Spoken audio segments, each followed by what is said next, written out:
Hey everybody, welcome to the Aligned Love Podcast. This is the place where I am going to help you find the one thing that you feel is missing, healthy love. I am your host, Lauren Zoller, and in this podcast, I will share with you how to attract love, live in alignment, and elevate your deepest relationships. So buckle up, get present, tune into your body, and open up to the possibility that you truly do get to have it all. Let's dive in.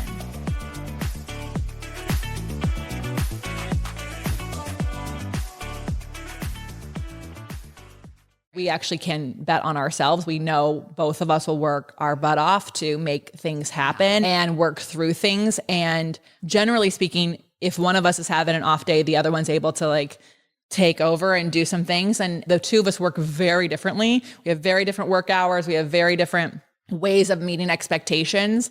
And it's a lot of just talking things through. And, sometimes that means you get into a point you're like, why are we having this as a discussion right now? That's more of an argument. And it's like, well, this is how I feel. So you start to learn more about the other person. Hey everybody, welcome to the Aligned Love Podcast. This is the place where I am going to help you find the one thing that you feel is missing, healthy love. I am your host, Lauren Zoller, and in this podcast, I will share with you how to attract love, live in alignment, and elevate your deepest relationships. So buckle up, get present, tune into your body, and open up to the possibility that you truly do get to have it all. Let's dive in. Hey everybody, welcome back to the Align Love Podcast. I have one of my very dear friends on the show today, Lesley Logan, and her wonderful husband, Brad. But Lesley is the world's leading expert on how Pilates changes your life. And she is the co-founder of online pilatesclasses.com. She has taught thousands of students and trained hundreds of teachers. She's led workshops at global conferences and supported companies such as the Associated Press and Balanced Body, empowering participants with movement and happiness through Pilates.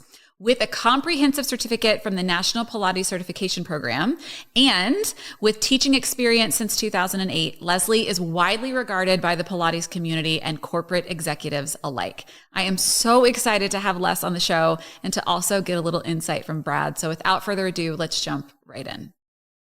Hi, Lauren. Welcome to the show. Thanks for having me. I'm so excited we're doing this. I know. We have been talking about having you on the Align Love podcast because I think the last time that I was on your podcast, I had not relaunched the Align Love podcast. And we had talked about you being on the show. So I'm really excited that you're going to be on the show and also that we're getting to do it in person.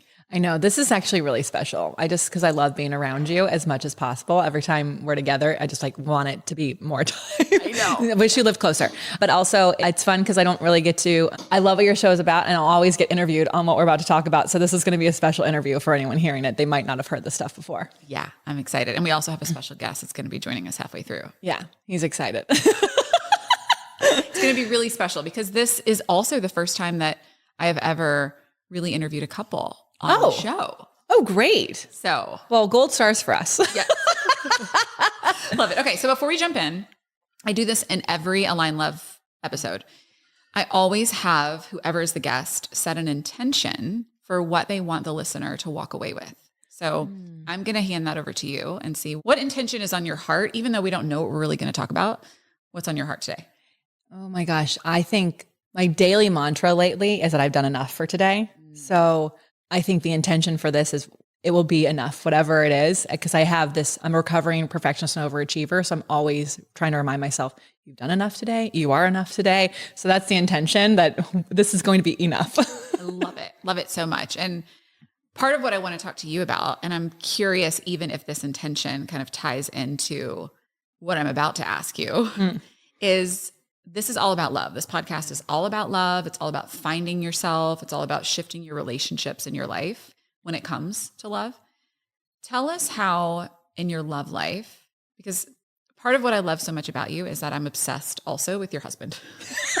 You guys are a package deal. He loves you. Yeah. I just love you guys so much. And I have made a really strong point in my life over the past couple of years to surround myself with people who have really beautiful relationships. And you all are an example of that. But I also know what doesn't get talked about a lot is what happened to get you to this beautiful relationship, because it doesn't just as much as people want to think that it falls from the sky, it doesn't, right? There's always work on both sides. So tell me a little bit about your past and what led you to Brad. Yeah, I think so Brad and I joke that thank goodness for our past because we would never have dated each other. And it's actually hilarious. We both moved to Los Angeles the same year. He moved April of 2007. I moved July of 2007. We worked at companies that were a block or 2 blocks across the street from each other, like so close together that we should have met multiple times. And thank goodness we didn't. Before I dated Brad, I dated very certain type of people. They had successful businesses. They had paychecks. They looked really good on paper. And I wanted certainty, which is perfection in disguise. I wanted that because I did not grow up in a household that had certainty. We did not have money. If it was, as soon as a paycheck came in, it was gone. And that was a contention in a lot of my parents' fights. And so I was dating people who had security because I did not want to have fights around money ever. That was a thing. So I would date these people who had money. And consequently, that made me have to show up as a different person and be exactly kind of what they were looking for. And none of them are bad people, but I was losing myself in every single relationship and having to even dress a certain way. You and I joke that Brad and I are hipsters. I just like what I like. And then hipsters came along and I was like, oh, I dress like them apparently, but that's me. I really like that. But my last relationship with my husband, he was fine with that unless I had to be around his friends. And then it was a certain wardrobe had to happen, certain behaviors and certain things. And it was not so apparent that it felt controlling, but in looking back, it was very controlling. And I was not allowed to be myself. I had to be a specific person. And so when all of that when I realized what I was in and I ended that relationship, and we can go into that, I went on this journey to date different types of people. And because I had been with certainty and it actually wasn't that certain and it wasn't that fun, when I met Brad, who was in a band, okay, he was in a band and you really swung the pendulum. I really swung it. I was like, well, and we can go, I was writing about my dating at the time, and those blogs I don't think are anywhere anymore, but I wrote about dating is trying on different types of jeans. And so I dated this 6'9" ex-NFL player, and I dated a couple yoga instructors and just different types of people. And I was like, well, I've never dated skinny jeans before. We'll try that, And so but it made me look outside what I thought was right. Cause came to this point, if it was my type isn't working for me. Yeah. So maybe I should try something else. Yeah. Well, and here's what I love about that, because usually our type, and I talk to this, all the women that work with me, I tell them this, usually your type, when you think you have one, if you haven't done any sort of somatic work or healing work, it really is just a perpetuation of what you feel you need to be safe in a relationship based on what your parents couldn't provide for you. Yeah. So it's this, you're just in this repetitive cycle. And this is why so many people wake up in their 40s and 50s and they're like, I am in my parents' marriage. How did I do this? Yeah.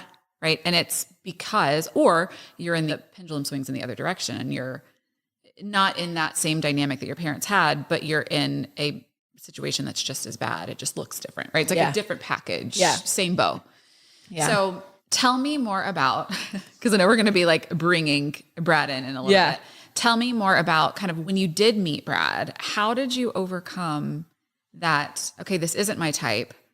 I know, because at least for me, in my experience, you have to deal with, okay, but this is what I've always done. And now this is something really different. Yeah. How do I not sabotage this or run away from it? What was your healing path during that time? Yeah. So my last relationship before my husband, I was with for 5 years, and we did live together, and then there was a separation. We went on a break to date again, which was just another control move. And looking back on how that went down. And then we ended up moving to this beautiful house, and I'm talking picture perfect. Everything about our relationship was picture perfect, which is a very LA thing as well, but beautiful 180 degrees of windows on so the whole house, floor to ceiling windows, all of it that looked to the west. So the sun set every night in the living room.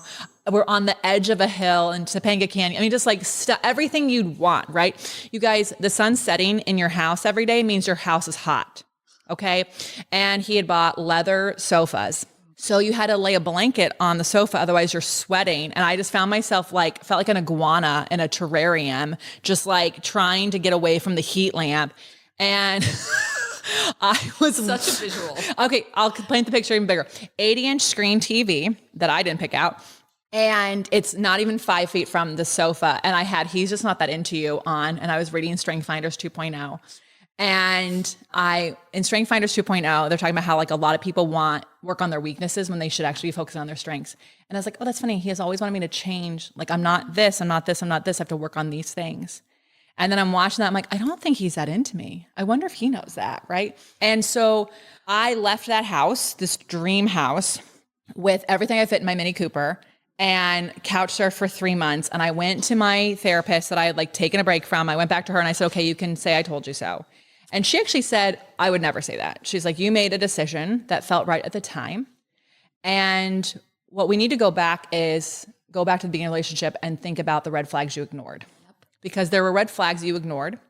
And what I want you to do in this life that you're going to live right now is actually start to see those red flags and ask yourself, how red is this flag? Is it an orange flag? Is it a yellow flag? And part of your work is going to be actually challenging people when you see a red flag, because what you don't do is actually bring them up. Yeah.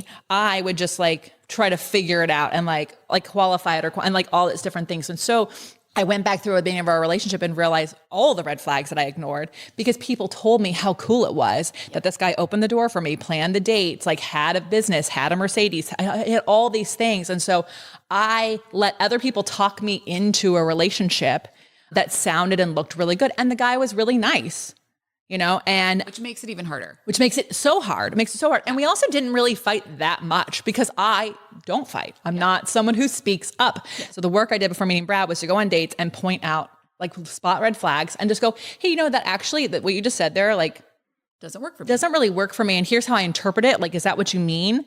And so actually being curious and practicing curiosity. And sometimes people go, oh, it's not exactly how I meant it all. And it was a whole interesting conversation, which they learn feedback about themselves. And I learned more about that red flag for me. And some people like double down on it. And I was like, okay, you're going to order my dinner. Noted. Like, I don't like that. I will not be going on a second date with you. Really went on. I made dating a job.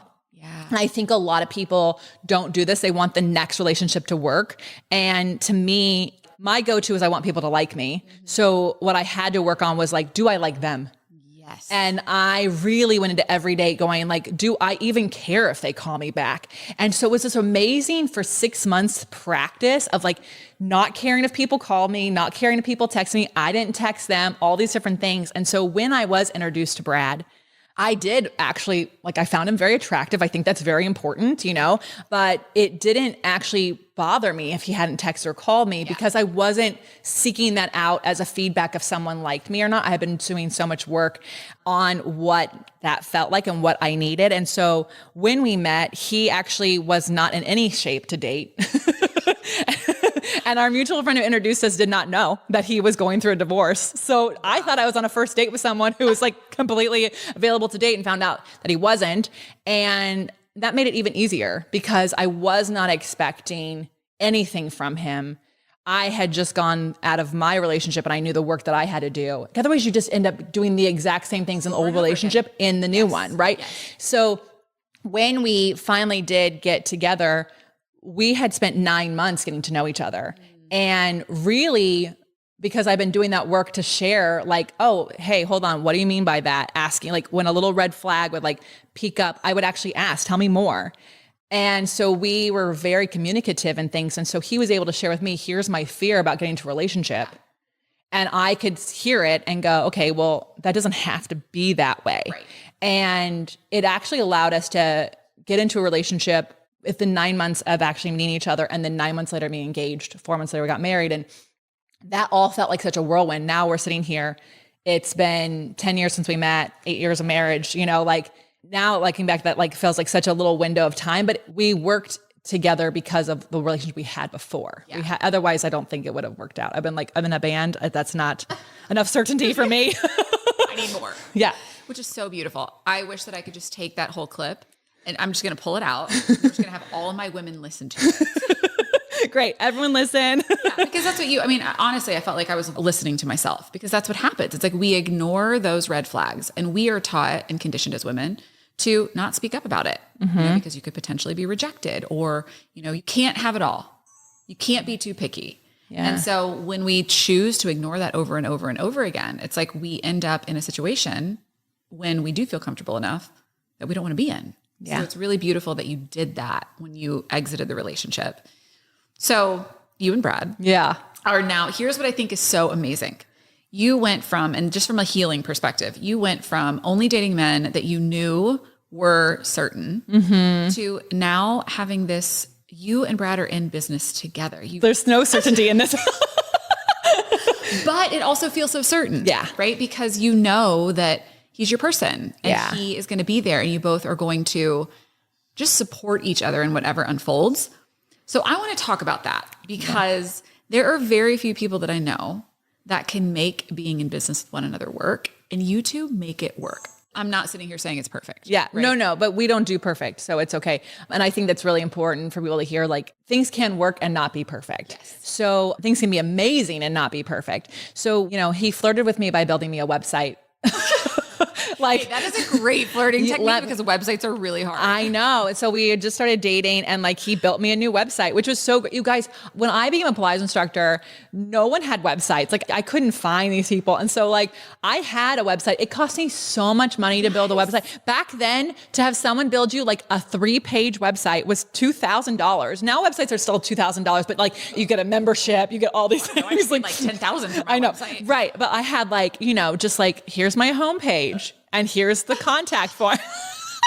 And people thought I was crazy. They're like, you don't need a website. You just go talk to people. And I'm like, no, people have to Google you, right? So I hadn't built a new website in 8 years. And so he built me a new website. And then he was trying to figure out what Pilates was. And so he was Googling. He's like, you need to have a YouTube channel. And I was like, I don't think I have a YouTube channel. But he really believed in what I was doing. And I think that helped us start to work together because he kind of worked as a contractor for my business, as we were dating. And so we had to work together as we were building our relationship. So he pushed me a little bit. And the YouTube videos, you guys you don't see them, they're on there, but off stage, I was crying in between I'm like, I'm not good enough to do this. This is not going to be good. People are saying mean things.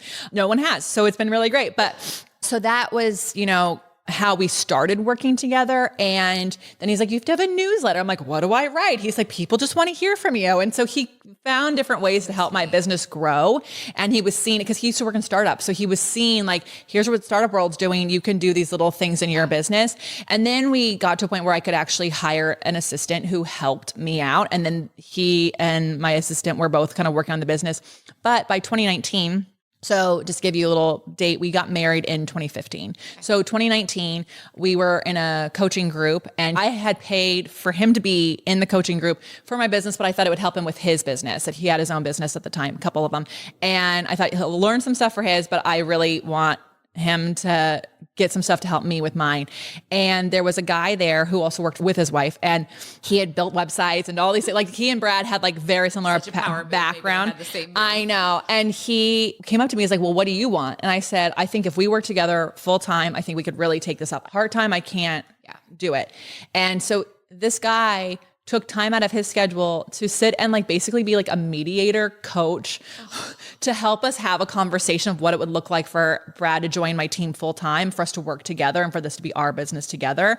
And it was really cool because I don't know that we could have had the conversation in 1 hour. I think it would have taken a while for me to do that because essentially I was asking him to give up on all of his businesses to come in on mine. And that felt selfish and kind of even activated a few things in my past. It just felt a little weird to be I want you to do my thing. At any rate, he came on full time in 2020 would be the start date of that. Obviously the world shifted, but we went into go mode together and that was really cool. So we know, while being an entrepreneur, there's nothing certain about that. Right. We actually can bet on ourselves. We know both of us will work our butt off to make things happen and work through things. And generally speaking, if one of us is having an off day, the other one's able to take over and do some things. And the two of us work very differently. We have very different work hours. We have very different ways of meeting expectations. And it's a lot of just talking things through. And, sometimes that means you get into a point you're like, why are we having this as a discussion right now? That's more of an argument. It's like, well, this is how I feel. So you start to learn more about the other person, which also helps in the relationship because it's the same, how we're going to approach things in our work. It's the same. We're going to approach obstacles in our relationship. So it really works out. And whenever I have an idea, his brain is to figure out how to like make the idea happen. And so it's really cool because otherwise I'd just be a person over here with ideas and like probably no business. It wouldn't be what it is today without him. That's for sure. That's so beautiful. So beautiful. And it's really neat to see because the entrepreneur world can be so daunting. Yeah. So to be able to have somebody that's in on that vision with you, it's a dream, right? Yeah. And I think it's really great that you two have been able to make it work. Are you a high achieving woman who is tired of swiping left and right, hoping to find the love of your life? Are you ready to break free from toxic relationships and finally create a deep, lasting connection with someone who truly aligns with your heart and soul? Well, I want to introduce you to the Align Love Collective, a transformative 6-month coaching container designed to help you find your soulmate without sacrificing your career or wasting any more time on the dating apps. In the Align Love Collective, you'll embark on a journey of self-discovery and personal growth. Our team of expert coaches and therapists will guide you through a proven process to discover the root of what's keeping you from finding your soulmate, understand how to get your nervous system in alignment with what you desire, then watch it all unfold as you implement the roadmap that will lead you straight into the arms of the one you love. But that's not all. When you join the Align Love Collective, you become a part of a supportive community of like-minded individuals, all on their own journeys to finding the love that aligns with their deepest desires. You'll receive ongoing support through live coaching sessions and exclusive resources to help you every step of the way. Plus, you'll gain access to guest experts to ensure that you have the tools that you need for success. Don't settle for anything less than the love you deserve. Join the Align Love Collective and discover the path to a healthy, lasting love. If you want to learn more, visit my website at www.laurenzahler.com/soulmate, SOULMATE, to learn more. The Align Love Collective, where love and alignment go hand in hand. So I feel like this might be a good time for me. Yeah. Come on, Brad. Come on down. The show. For like the In price. tight jeans. Yeah. Look at his jeans. I love them. Skinny jeans uncertainty. I know. So welcome. This is so exciting that I get to interview you both. Okay, so I have a question for both of you. So I want to know, we've talked a lot about what it looks like to be in business together. How do you keep, and maybe you don't and you're working on this, but how do you keep the relationship in the forefront? Like, how does that stay the main focus? Because I would be afraid, and I'm sure other people would be afraid too. I don't know if you all listen to this, side note, but Shailene Johnson did a big rundown on the Hollises, on Rachel and Dave Hollis. Oh, I didn't know this. Have to listen to it for everyone that's listening. Because that was a very fascinating situation that went down. Yeah. Well, and they both rose in the same business together, and it caused, they didn't put the relationship first, and so much stuff happened.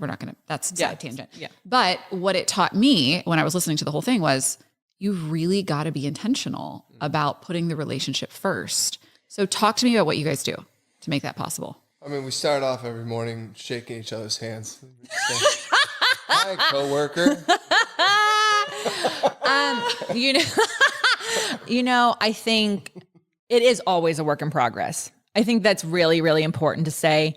And in different times of the business, especially during like launches and things like that, you have to be even more intentional or understand once cart closes, we have to be more intentional. So I think it's more communication. Then also we really understand what each other's love languages are, even though like the love language book has been like debunked in some ways. Like I am a words of affirmation person. It will make my day better and it will make me feel very seen from him and touch, right? And I also know that he is like an acts of service person. So sometimes it's just going, oh, we haven't really connected.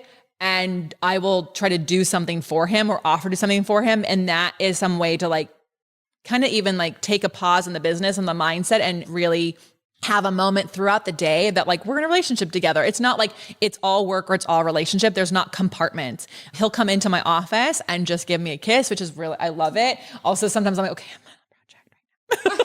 I'm on a project, but I love you. But it's really nice. And we try really hard, and it's not really hard. I try to be intentional about flirting, which is not, sometimes you can forget to do that. We've been married 8 years, been together 10, like you can forget to flirt. And so there's just gonna be little things. He'll probably have some other answers because he's very intentional about it. And then we walk the dogs almost every night together. And that is supposed to be non-working time, just relationship time, just him and I talking about things. And if a work thing comes up, we've been really good about going, hold on, when can we talk about that? Let's just schedule a time so this can not be work in this moment. We also work out together. That's a non-work time. It's really like an easy way. And it is actually oft. I don't like to work out in the afternoon or evening, but it comes after work, before dinner. So it's a nice little buffer. So just I have a lot of little different tools in my book to like kind of make things going. How do you do it? How are you so good at it? Other than shaking her hand in the morning. Yeah. When we first met, one of the things that attracted me to Lesley was her independence and her consistency, like her determination to get it, whatever it was. And that was really impressive to me. And like kind of like, okay, she doesn't actually need me, right? And ultimately what that kind of turned into was both of us realizing we work a lot. Yeah. And if we let ourselves, we'll work all day, every day, because we have a goal. We want to go somewhere. We have this thing. And you get up in the morning, and especially as entrepreneurs, you're consumed by this project, this thing, this next task, this whatever, so you can get to this, this end goal that you may have. I think at first, especially when you're first dating and then you're getting married, there's a lot of emotions, and it's easy to, it's natural. You're like very interested in being organic and cozy and cuddly and all the things all the time. But also we work a lot. And so it did shift. Like we definitely, like all of a sudden we realized like, whoa, we're not actually spending time together. Yeah. I think the thing that changed in my past relationship to this relationship was clarity of expectations. And that was super important to me when we were dating, and it's continued to be like a key theme. And obviously that takes communication. Right. But when you are able to say, this is what my expectation is for this thing, or, hey, the way that we've been interacting is not okay, or the expectation I have is not what's happening right now. And you can communicate that, then it allows you to have a conversation. Sometimes it's a small thing and it's not like challenging. Other times it is, right? Yeah. And we've definitely had difficult conversations over the years where we are pulling each other. Other times it's like, oh yeah, this is an obvious small change we can make that is, we should be doing that, And I think like for someone to have like more tangible, just for my people who are like, but how? We try really hard not to talk about work in text. It doesn't mean it doesn't happen. Sometimes it's like, hey, I sent you a thing and it's very important that you do this. But we try really hard that our text messages to each other are just about life, our dogs, like our friends, things we're doing, so that we talk about business in Slack or in our project management tool Monday. When we planned our wedding, we used a project management tool. So all these people who fought about their wedding planning, I never understood. I was like, I don't want that. And we did it all through project. So we never had. Brad is like a freak on Monday. He is a freak on Monday. Those boards I've seen are insane. They're so crazy. I don't even know how to work them. What I would say is like, if you are going to work with your partner, there does need to be a form of communication that is just like, I would say 90% of the time is about your relationship, because otherwise, if it is work, you're going to start avoiding your text messages too. And so then there has to be a safe place of communication. And the other thing is we have lunch scheduled at the same time in our days. And I would say 3 out of 5 days, we are sitting at the lunch table together. And we either are having our own lunches but we're sitting there, and it allows for us to like, hi, how's it going? Like, it's good to see you today. So, but I would just say to anyone, like, it's not a one and done. Like, it's like every day you wake up as a different person with different needs. There's different challenges in the business, and really trying to make sure that sometimes it's even reminding each other, hey, you said you weren't going to work right now, And so being okay with just saying that, even though the person knows it, so that they could have an extra, okay, let me just do this thing and then I can put that away. But I don't know that it ever becomes super easy.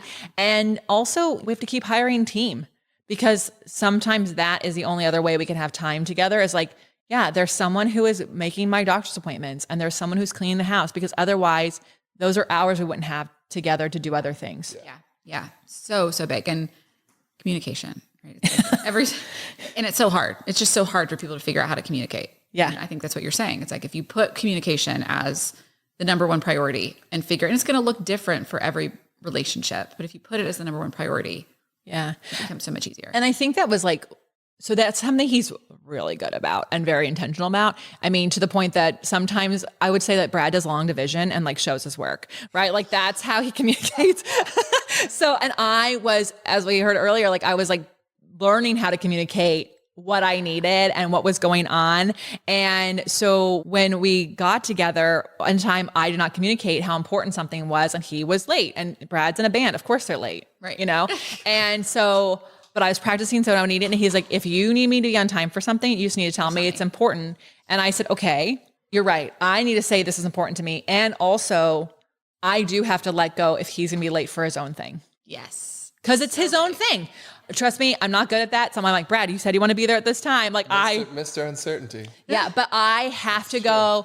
It's not my job to stress about if we're late to his thing. Exactly. I only need to be worried about being communicative about the things I need. Yes. And it's not easy, especially if something's going on, you can't articulate what you want. And that was probably like the first fight we ever had. Was me being late to a thing you had. Yeah. You know, I mean, LA, traffic, just the lifestyle expectation in LA is that everybody's late, so who cares? And that's the day before to get anywhere. Yeah. And that's not how she operated. And well, I'm a Pilates instructor. Everything has to start on time. You want to know how you know the difference between a Pilates instructor and a yoga instructor? The class starts on time. Yes. It ends on time. That's true. Even the yoga classes, they all start late. 5 minutes late, and you would end 5:10. No, I start on time. And end on time. Yeah. So what I'm hearing is communication, but also releasing expectation. Yeah. Because you're not responsible for your partner. So it's like you have to vocalize what it is that you need. Yeah. You have to communicate properly, but you also, there's a part of releasing expectation. Yeah, because it clearly didn't bother me that I was late. Yeah, exactly. But it did bother her. It did bother her. Yes. And I am someone, again, recovering perfectionist, overachiever. Like if I say I'm going to do something, I'm going to do it. And he has taught me, he's like, we can just cancel those plans. And I'm like, well, we said we'd be there. Yes. And he's like, we can also not be there. We can just tell them we can't be there. And so like we teach each other a lot of things. And I think that's really, really good. But I think that was one of the first things that like really was surprising to me, because I know coming from the entrepreneurial world, coming from the startup world, coming from the band world, which is effectively a startup, you know, we would pick a timeline for some things to happen. And more than 50% of the time, it's your own deadline that you're imposing on your own task. Yes. And no one else knows that this deadline exists except for you. And if there's like a public event, then you have a clear, hard deadline and you have to get something done. But most of the time, that's not the case in the entrepreneurial world. And it's something that you want to achieve. And so I had experienced it where my bosses were like, well, listen, clearly we bit off more than we could chew. We need to add more time into this project timeline so that we can not freak out over this and actually do it right. If the team was a healthy team, if they were unhealthy, then it was like, get it done because you said it was going to be done. You know, and so having that, like letting go of that arbitrary deadline expectation and shifting it to something that made a little more sense was like one of the first things that we had to tackle in our own business. Yeah. Because it creates an incredible amount of stress, actually for both of us. You know, for me, I always operated under the assumption that there's a mountain of work and you will never get through it all. Yes. And she operated under the assumption that every single thing has to be done.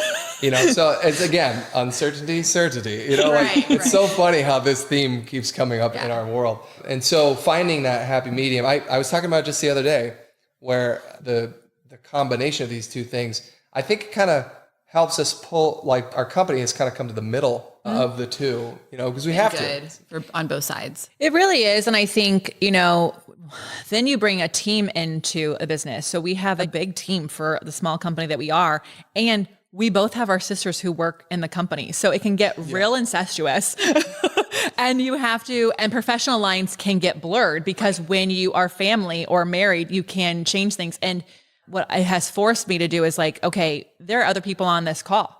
So I wasn't married to this person. Would I talk to the CEO like that? Yeah. Like will we have these conversations? Yes. And you get to observe yourself a whole lot more in a different way because you are recognizing like, how am I wanting to react in this moment and how can I react? And what is the best way to get what I need in here? And so I think it makes our business, I'm constantly feel like I'm growing and learning and understanding myself and understanding us. And to the theme of this podcast is like communication, like we're always talking about the thing. And sometimes when you're tired, that's annoying and frustrating, but also like someday this business will sell or be something different or will retire. And I still want to have this relationship. And so that has to, us taking care of each other and the relationship has to be important. And we have to feel okay calling on the other person saying it wasn't okay, or I don't like how this is going, or you said this and here's why this is a problem. And it's not fun because you also have the whole work day and there's newsletters to write and there's things. And so trying to figure out when's the right time to actually bring this up. And also it needs to happen so that I can get it off of my chest and on to the next thing. And so intentionality is key. There are going to be moments where, you know, it's more work than play or more play than work, but you always have to be understanding that you don't get to set it and forget it. Like you can automate a lot in the business. You can't automate how you are in your relationship. So true. So true. So I know we're kind of coming to the end. I could talk to you guys all day. We could like have like 15 episodes. I know. People send in your questions and we will answer them. Maybe we should start another podcast, you know? However, I asked the same question on every, just like we start, I like to end with a similar question for people to understand kind of what everybody's answer is. So I want to know, just kind of in a quick sentence or two, what does being in an aligned relationship mean to both of you? When you think of kind of the phrase aligned relationship, what does that mean? Oh, you want me to go first? I probably would just be repeating myself a little bit. For me, again, it's managing expectations. Yeah. It's very straightforward. When we are clear on what she expects out of something and what I expect out of something, then we can choose to honor that or not. Yeah. Right? And so obviously, because we've had this relationship, we choose to honor those things, but then it allows us to be aligned. Mm-hmm. And also, like, my past relationship was so unclear. Mm-hmm.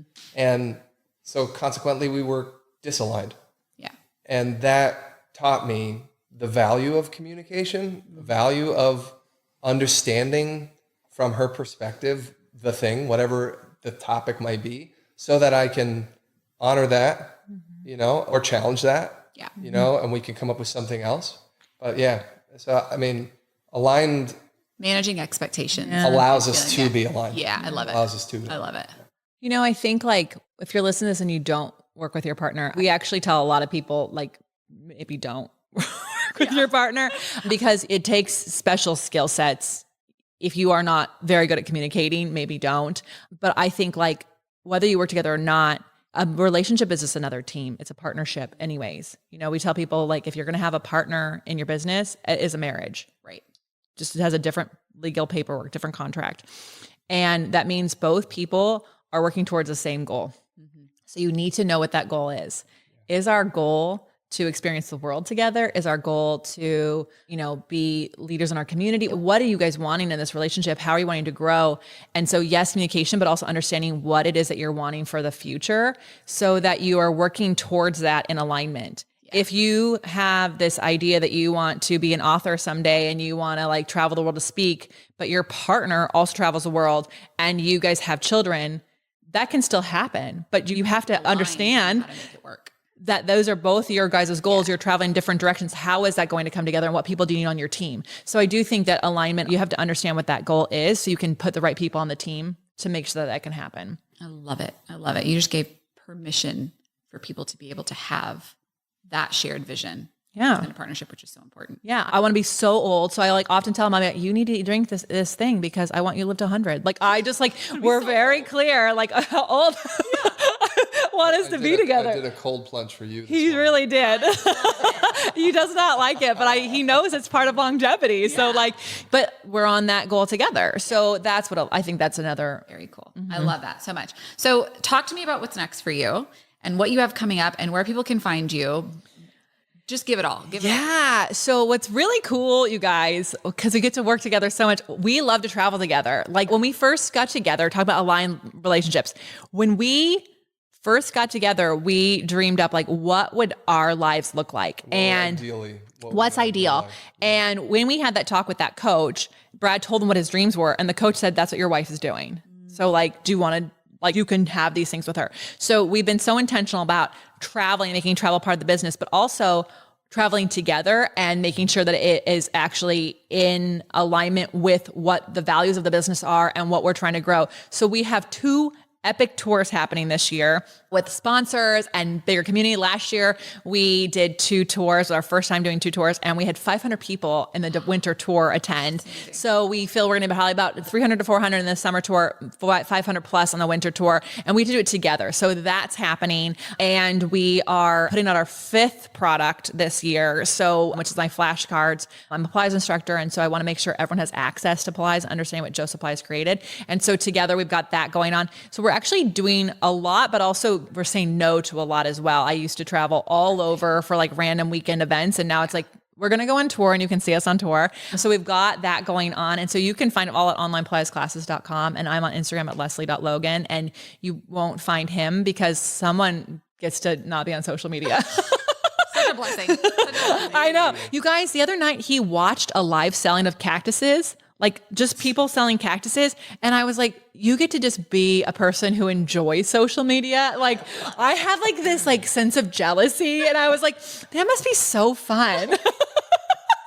I love it so, so much. You guys, thank you for coming on the show. Thank you. So fun. So fun. We'll make sure that we link everything in the show notes below. So make sure you guys that you check out the show notes. Get with them on tour. Go to one of Lesley's classes. It will totally change your life. You did Pilates with me one time in the living room and I about died. So she will kick your butt. And go follow them. And also make sure that you share this podcast with someone that needs to hear it. If you have someone in your life that really needs to hear what it is like to navigate the dating world and then also be in an aligned partnership and they are an entrepreneur, share it with them.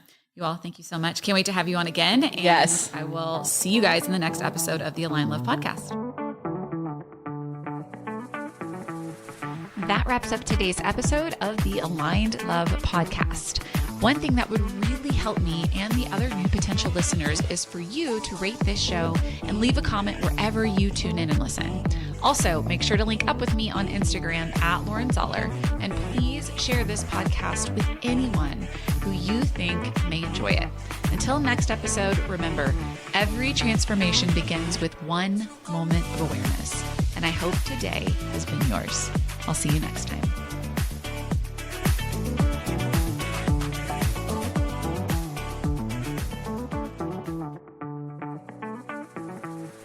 That wraps up today's episode of the Aligned Love Podcast. One thing that would really help me and the other new potential listeners is for you to rate this show and leave a comment wherever you tune in and listen.